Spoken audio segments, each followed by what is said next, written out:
O DPVAT, o cidadão brasileiro que nos ouve nesse momento, né, certamente não tem uma boa lembrança em relação a um projeto, a um imposto, que quando foi instituído em 1974, eu acho que o senhor, presidente, não tinha nem nascido ainda, 1974, né? Não tinha mesmo, nasci em 77. Tá vendo?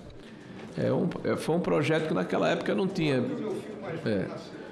BPC, que é a prestação continuada, não tinha o SUS ainda, né? Então não tinha toda essa estrutura social que existe hoje na sociedade e que é usado para justificar um projeto que perdeu o sentido.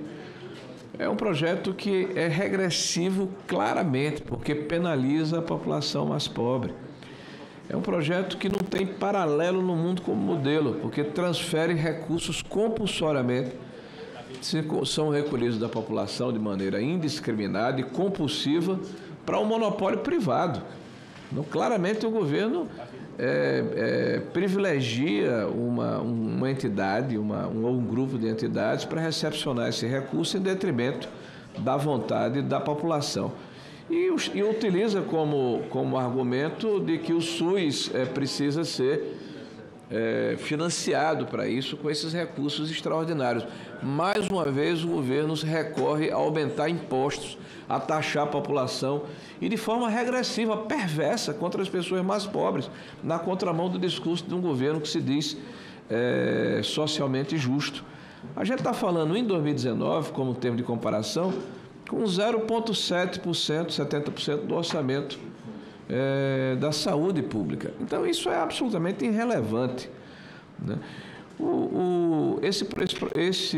Esse imposto, ao longo do tempo, ele foi conhecido não só pela sua baixa eficácia, uma vez que qualquer produto que tem similaridade com esse imposto, ele paga de 60% a 70% de prêmio, esse imposto paga menos de 30% a 40% de prêmio, quer dizer, paga menos, cobra mais da população mais pobre, paga menos a população que eventualmente precisa do imposto. É um imposto que, quando ele, ao longo da sua existência, ele foi caracterizado por uma série de escândalos de malversação de recursos, de desvio, de estabelecimento de monopólios, foi investigado por CPIs, com resultados que o Ministério Público aí teve que se debruçar sobre esses monopólios que foram feitos, né? Muita gente teve que se explicar em relação a esse problema. Então, nós estamos restabelecendo um projeto, um imposto ruim. Aliás, esse governo é um governo pródigo em olhar para o passado, olhar para o retrovisor, tanto no sentido de lamentar o que não está fazendo, como de ressuscitar as políticas que deram errado, né? É um governo que repete os erros. Aliás, repete com os mesmos personagens e com os mesmos métodos, e o que é pior, senador Flávio, espera resultados diferentes. E nós sabemos qual é o resultado, a história está aí para provar. Quando em 2019 o governo do presidente Bolsonaro acabou com este malfadado imposto, existiam quase 5 bilhões de reais remanescentes, né, que não haviam sido utilizados justamente pela baixa eficácia do imposto. Então, apenas a inércia de quase 5 ou 6 anos permitiu que os eventuais acidentados ou pessoas que precisaram desse suporte fossem atendidos por esse excesso que havia sido gerado e não havia sido utilizado, fora o que foi desviado ao longo do tempo.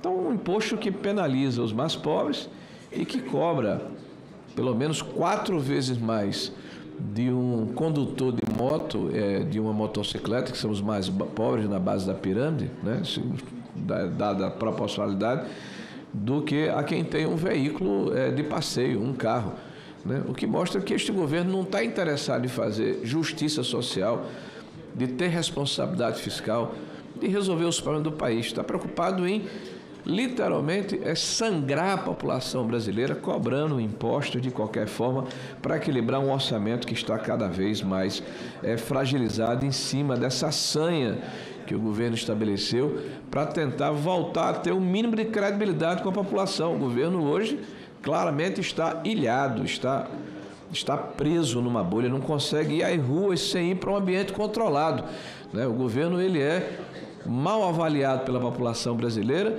não apenas pelos resultados do ponto de vista da economia, mas pela forma como vem se comportando, moral e eticamente. É um governo que agride valores importantes da sociedade brasileira, um governo que não respeita o parlamento brasileiro. Aí eu chamo a atenção, inclusive, de Vossa Excelência dos demais pares. Recentemente nós tivemos um episódio que é apenas uma ponta de iceberg dessa forma como o governo trata a sociedade, a democracia brasileira. Na hora em que perde aqui no parlamento, ele tangencia através do judiciário para suplantar a vontade da população que foi expressa aqui dentro do parlamento brasileiro. Um governo que não cumpre acordo, que não respeita o parlamento brasileiro, que não respeita a democracia brasileira. Então, infelizmente, mais uma ação deletéria, danosa à população brasileira desse governo, que é esse projeto do DPVAT.